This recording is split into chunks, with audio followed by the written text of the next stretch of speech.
GX Trails here, guys. We got the Ohana rig supply, no drill dash mount.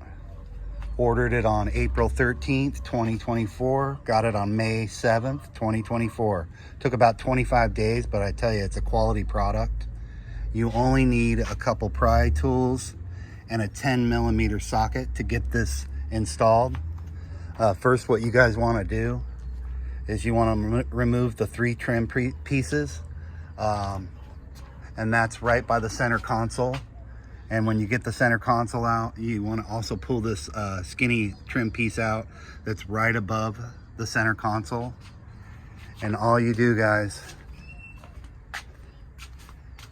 once you get these pieces off, you can move the shifter for the center console by pushing this button right here.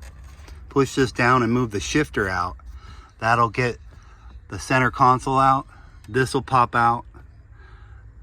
There's just 6 bolts for the bottom and the top. And then you'll install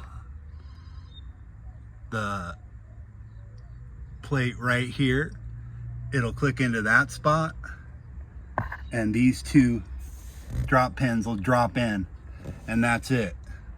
You'll also have to remove the starter, but you don't have to disconnect it. Pretty easy install. Anybody can do it. I followed Back Road Explorations, and he did a great job on it. It's a little bit more lengthy, about 12 minutes. I just wanted to do a brief, short video on this, but pretty simple install, guys. Final install. You need a 5/32 Allen wrench to set the screws, the 4 set screws to hold the mount on. But overall, I'm very pleased. Took me about 30 minutes to install. Got all the trim pieces back on, center console installed, starter switch back in. 30 minutes, pretty quick, guys. Shout out to Ohana Rig Supply for a killer dash mount. And also a shout out to Back Road Exploration for their video out there. Check it out if this one's too short for you.